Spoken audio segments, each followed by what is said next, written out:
association, a voluntary association of piano teachers for, get this, antitrust activity, because Joe, I know this story. The federal government has to keep us safe from big piano, right? Big piano, I know. Joe, we got to cut it there because I got 10 seconds. Joe, thank you very much for your call, buddy. I appreciate that. I'll look into that antitrust of the piano teachers, and you'll look into this show tomorrow at noon. See you then.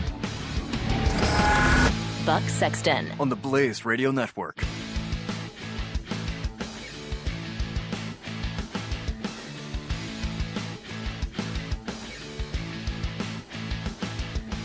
With your help, the Common Core Con is about to be exposed. Join Glenn Beck and others on July 22nd for We Will Not Conform, a night to make Common Core history. Visit WeWillNotConform.com for details.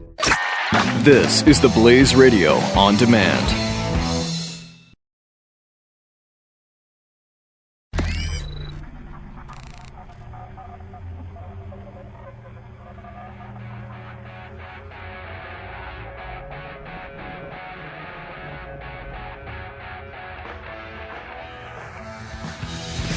Now, spreading freedom across the nation. This is 3, 2, 1. The Buck Sexton Show. The Fourth Amendment is not dead. That's what we found out today. The Bill of Rights still has perhaps some time left before we have to declare it DOA. Finished. Kaput. A Supreme Court decision came down today, 9-0, unanimous. It combined two different cases, Riley v. California and U.S. v. Worry, both of which dealt with the police ability to snoop into your cell phone subject to arrest now. So they could go through your phone, they could look through it, do whatever essentially they wanted to. In these two cases, those searches led to criminal charges.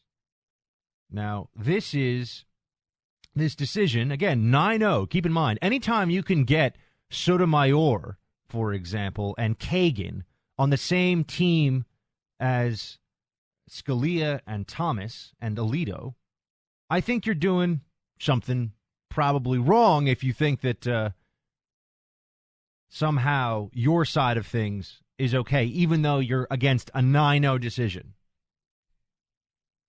The police, however, and the Obama administration, and that, of course, will be underreported in all of this, the Obama administration was supportive of this idea.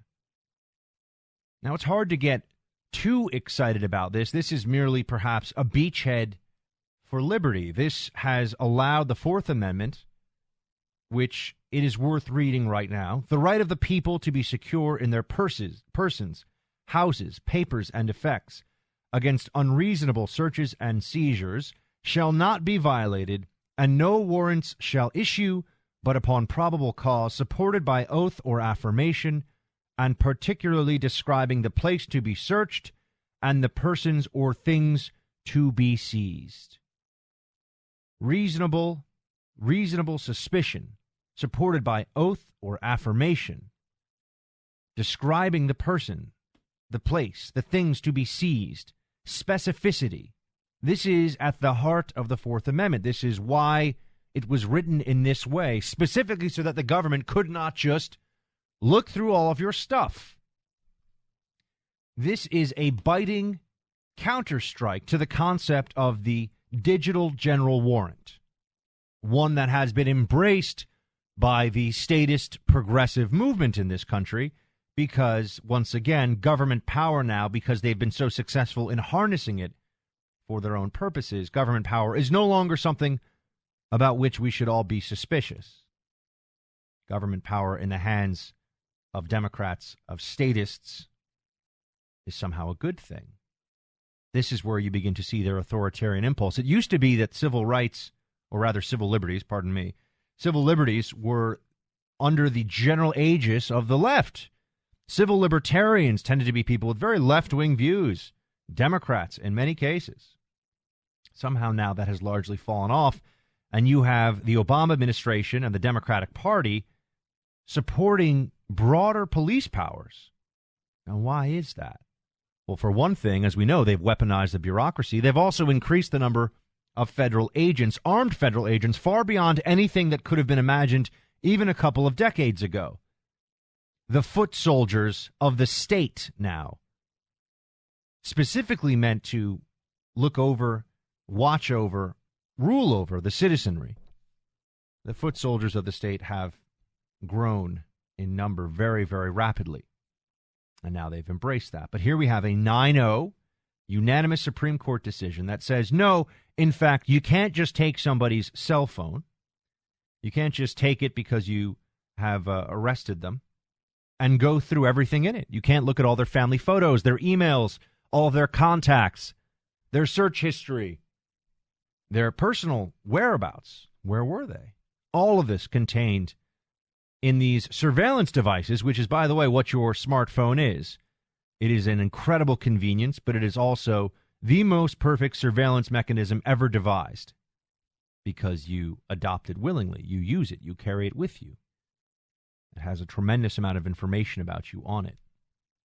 Justices said that police can't even check a cell phone's call log, saying that that contains more information than merely the phone numbers. So perusing call logs. Now, this is what cops were doing, by the way. I used to work with cops.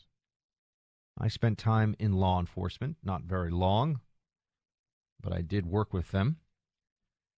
And I know that a vast majority of them are well-intentioned and trying to serve and protect, but there are those cops that enjoy their power a little too much. There are bullies in uniform, make no mistake about it. And we can't leave it to the discretion of everyone with a gun and a badge to decide how far into our private lives they're allowed to peek because they have some curiosity about what it is that we're doing or who we are or who we socialize with or what we do with our free time. Remember, the Obama administration and the state of California, they wanted to justify these cell phone searches.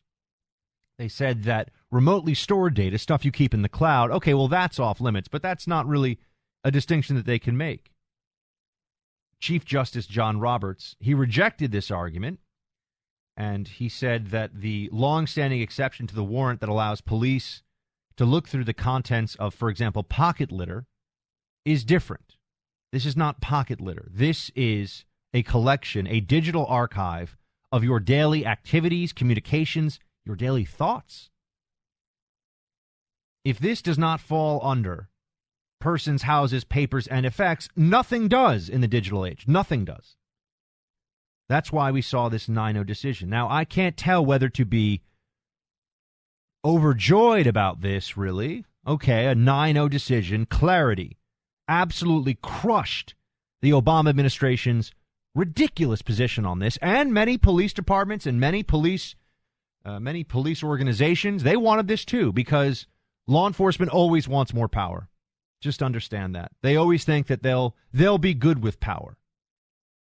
Just as we see the federal government always thinks, well, we'll use discretion properly. The Obama administration says we'll use drones on American civilians without trial in a very fair-minded fashion. Don't worry about it. We've got this. Law enforcement always wants greater ability to do its job. One, makes it easier. Two, makes them better at it. Constitution is usually a very distant thought, if a thought at all. Police agencies actually had the gall to argue that looking at the data on cell phones was the same as asking somebody to turn out their pockets. Now, turning out pockets in the pre-digital era meant maybe you had keys, maybe you had a wallet, maybe you had some receipts or whatever, a cigarette or two. That was when people still smoked. But now we see that that's very different. And the fact that they would make that argument, I think that's an argument made in bad faith. No one is that simple-minded as to think that it's the same to look through a cell phone as it is to say, hey, turn out your pockets. The Supreme Court obviously agreed with that. For once, even the left-wing loons on the bench, they decided to side with the conservative justices, and now we have an absolute smackdown. But as I said to you, I'm happy about this, but I'm also dismayed. I'm dismayed because the fact that we have to breathe life back into the Fourth Amendment is very concerning. And that this even needed to go before a court shows you how far we've fallen in our expectation of individual rights, freedoms, and privacy. There is a reason for this, and I get very angry because I keep hearing people say things like, well, you know, I've got nothing to fear from the government. I mean, I haven't done anything wrong. How many hearings have we had about the IRS targeting this week? How much more do we have to know before people recognize that there are people in power, and yes, in this country, who will abuse that power, and often for political purposes? But more importantly than that, there is a balance of power between the citizens and the government. And when the government is allowed to rifle through people's daily lives, their effects, everything about them at will, it changes, it alters that balance in such a way that we turn from citizens into subjects. Police arguing that it's the same as pocket litter. They can't be serious.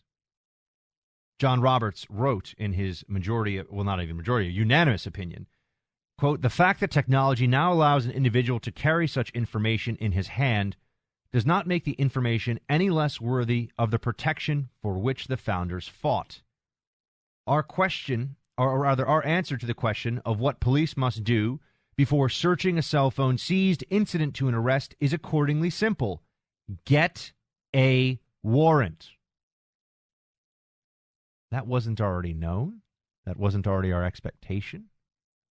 As I said, many police organizations, police departments across the country, I'm sure federal law enforcement agencies, and of course, the authoritarian Obama administration loves the idea of being able to go through all of your stuff. The Chief Justice said that cell phones, this is from the Washington Times, are different not only because people can carry around so much more data, the equivalent of millions of pages of documents that police would have access to, but that the data itself is qualitatively different than what some might otherwise carry. He said it could lay bare someone's entire personal history, from their medical records to their specific movements down to the minute. Yes, that's exactly what it can do. That's exactly what we see the problem is here.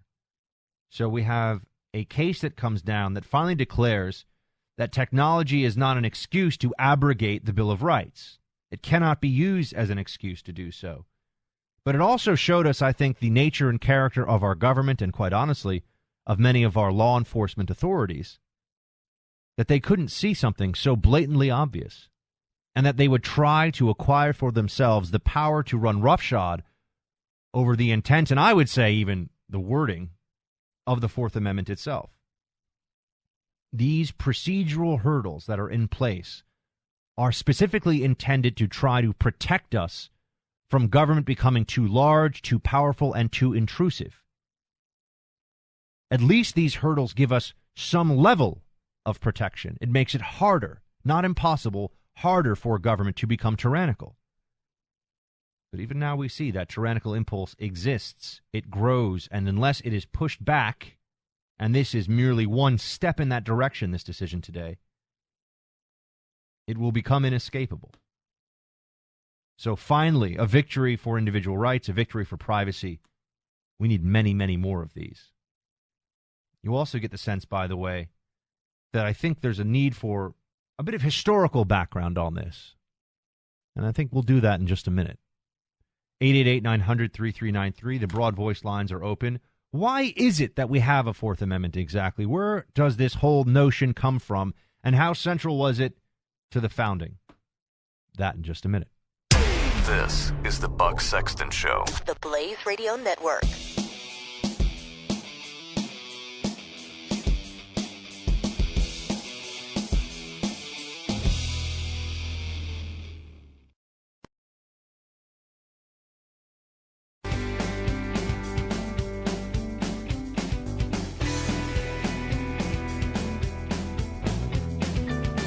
This is the Buck Sexton Show. Get a warrant. It is a revolutionary idea. I mean that literally. It is an idea from the period of our revolution. It is, in fact, one of the main instigating points that led to the American Revolution. I read to you the Fourth Amendment before. There's a reason why the founders were so fixated on this notion. And I think there's a reason why, as you see, authoritarians, whether in the form of a monarchy or a far, far too powerful executive branch under President Obama, authoritarians love the idea that they can just go through your stuff at will. Don't worry, they won't abuse it. No, of course not. Just like the king said, he wouldn't abuse it. Now, this comes from the general prohibition of general warrants. We did not like the idea that you could have a warrant that gave you the ability to go through, that gave customs officials, actually, that was really where much of this comes from in colonial and revolutionary America. These customs officials were looking for ways to get more revenue, to squeeze the colonists, to squeeze us